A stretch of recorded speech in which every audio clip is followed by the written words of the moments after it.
Welcome back to the Ygartua Art Chronicles podcast, where we discover the incredible life and career of artist Paul Ygartua.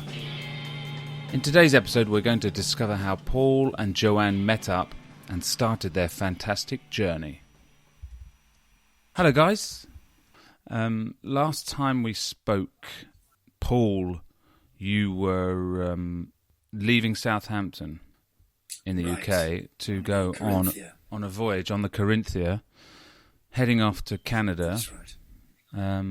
To Halifax, I think.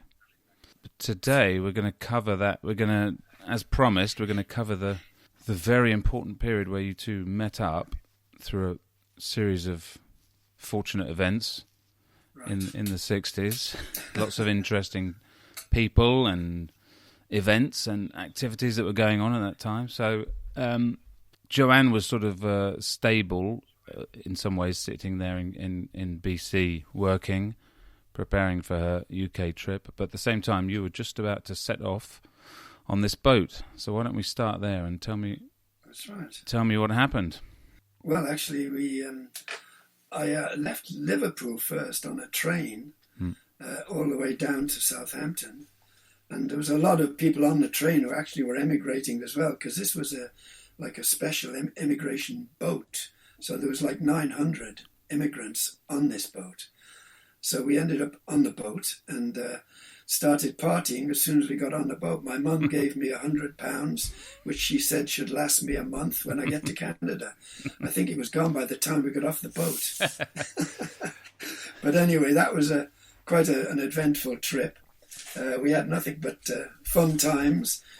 As soon as we got back, we ended up in Halifax, then on the train all the way across Canada, which was lots of fun. I remember in Winnipeg it was 50 below zero, and I decided to climb off the train and go for a little walk. Yeah. And I went two carriages down, climbed back in, went back to the bar, and I was absolutely soaked. And the guy said, "What's happened to you?" I said, "I don't know, I'm all wet." I said, "Well, I just went out for a walk." They all laughed. They said, "My God, you can freeze to death out there in no time. You know, it's 50 below zero." Jeez. So then we arrived in Vancouver, and pouring with rain it was. It was snow all the way across. So I'm thinking, this is fantastic. Watching the sleds being pulled by horses, you know. I thought, oh no, this is perfect. Exactly what I'm looking for, you know. So we arrived back. It was like getting back to Liverpool. It was drizzle and wet. And I couldn't see any mountains, of course, because March, it was all clouded in. And I think it was clouded in for about a month. So I never saw the mountains for about a month. When I did eventually see them, I said, "Where the hell did they come from?" And some guy said, "I think they've been there quite a while." And so for this first month, you were wondering where this film that you'd seen had been recorded somewhere. Yeah, I was. What's going on here? I was not depressed, but I was exactly suspicious. Yeah, and I was in a crazy place for the first week or two, which was called Evening Tide. The immigration had put me in this. It was like an evening home for people who were ready to pop off. What? Because it was cheap, right? Right. Yeah, I had no money. I'd spent my £100, my £100. So they lent me $20, and then they put me in this place, which was real cheap, you know, to live there for a while till I got myself sorted with a job. And that was wild because I was there with a friend who was off the boat.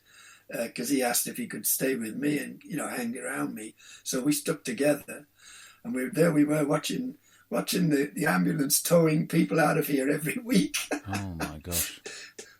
Oh, and this friend was who? Was this? This wasn't Clive. This was a guy, a Welsh kid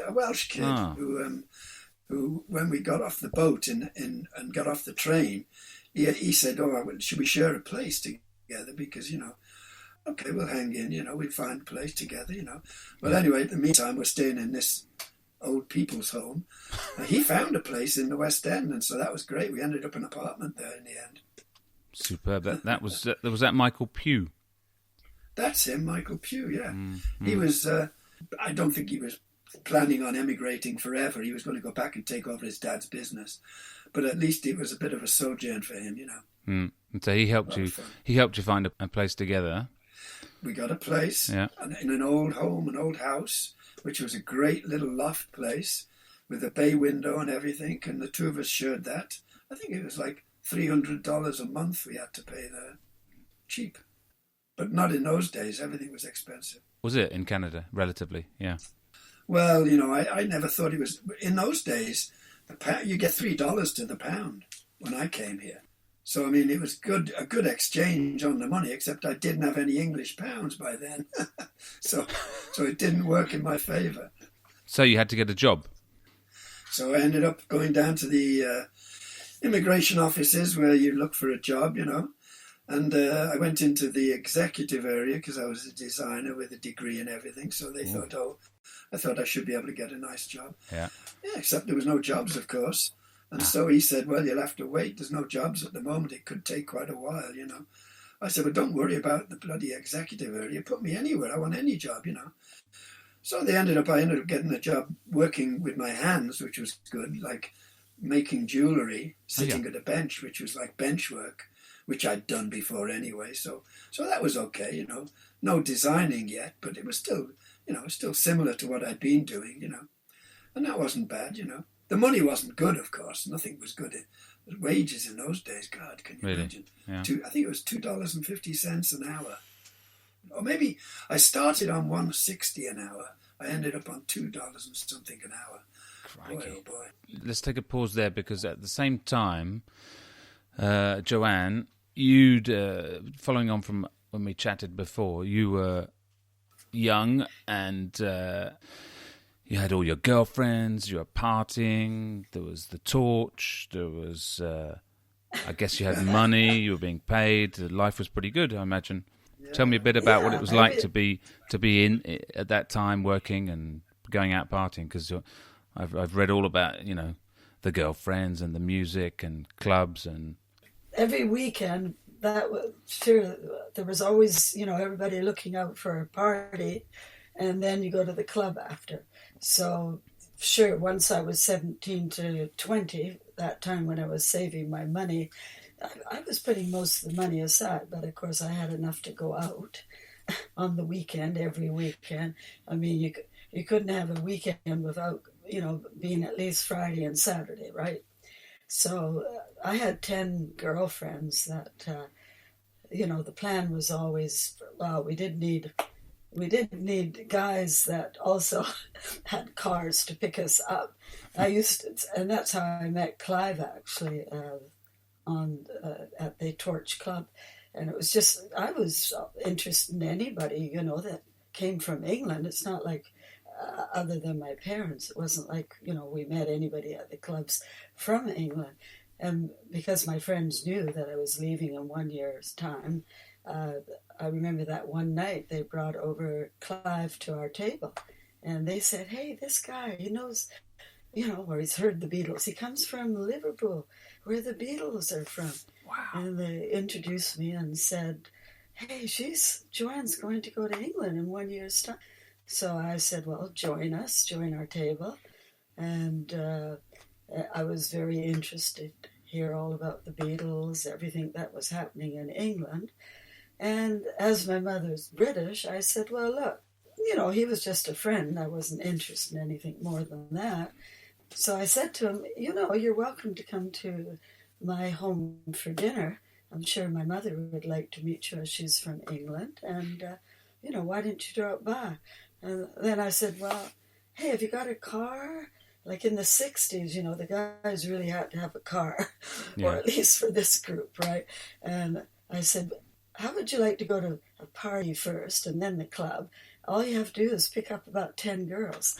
And, well, we couldn't fit that many in, but there wasn't really too many rules either. But he said, well, sure, yeah, I'm real interested. Life before seatbelts. I'll be there. Just tell me the time. So he did come for dinner. I guess he probably came once a week. So Clive became a kind of chauffeur, did he? Yeah, he actually loved. He didn't mind that either. He was just. He was pretty grateful for just being introduced to all that, like right away. Having a connection to go out on the weekend with 10 Yeah. Who's going to wonderful complain girls. about 10 girls? No, exactly. Yeah. Because I was making money and because I was leaving, for England, I just had 1 year left. But I mean, I always had some money in my pocket. I did have people at the club, actually, and they'd say, maybe they heard that I could lend them a bit of money. Look, I wouldn't charge, even in those days, I'd say, look, I'm not going to charge you interest, which my father did. Can you imagine in those days it was 8% interest? It was really high. Wow. And he would say, okay, I'll lend you this, and now you sign this, and then it'll just be 8% interest. And anyways, that was good. It was, I guess, teaching me the value Indeed. of money or and borrowing, and debt. How the bank does it and everything else. So I would lend money to guys, but hey, you better pay me back when I say the date. If I didn't get my money back, because they were always at the clubs as well, and then I certainly, if they were enjoying themselves one night, I could see spending money, but they still owed me money. I would go right up to their table and I would confront them in front of whoever was there. No, they went past the date. So I'd say, hey, you must have enough money. I can see you spending right now. So I guess you got enough money in your pocket to pay me. Oh, no. I'd say, okay, I'll give you to next week. Or that's it. Anyways, they all did pay. Formidable as ever, Joanne. Yeah. And then it was with Clive, 1 week with him, because he dropped over and we saw him all the time. So, I didn't give him a date on anything, he was pretty good. But it was just this one occasion that I believe it was $20 or a little less. And he said, can you lend me that just for a week or whatever? And I said, sure. So it was probably due to me lending him that money that I met Paul. That's right. Because I bumped into him in the pub on a Saturday night, and he had nowhere to stay. So I said, well, why don't you stay with us tonight, So the next morning we wake up and he says, do you want to go for a drive? And I said, no, not really. I don't feel like it. He says, well, I've got to go because I've got to pay this girl back $20 that I borrowed off her the other night. Yeah. So I said, well, maybe I will come. I wouldn't mind finding out what girl's going to lend you $20, right? So then we went around and there she was. Yeah, love at first sight, sitting on the doorstep. I was sitting on the back stairs of my parents' house, and Clive, as usual, drives up often with, as a convertible. He had the hood down. And this time there's 2 guys sitting on the hood. Is it the hood, I think, or the boot? Yeah, the boot at the back. Yeah. And they were stripped to the waist. And my mother, being very British and with the neighbors, she ran out and said, quick, Clive, bring those boys in for a cup of tea. Hurry up before my neighbors see you. Absolutely. Yeah. So I always remember saying to my friend, sitting beside me on the steps there, and I said, the one with the black hair is not bad. Mm-hmm.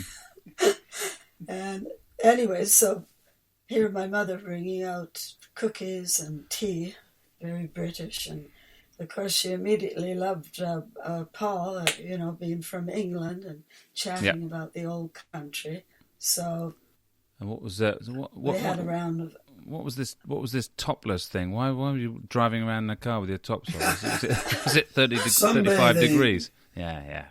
Yeah, it was a gorgeous day. And maybe 25. It's a convertible, so, True. Sitting there getting a bit of a tan.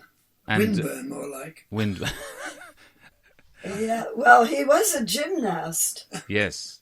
Paul. And judo, right? He had for 5 years. So he was... Actually, Paul had a lot of muscles. I was sort of scared, like, wow. I noticed you use the word had.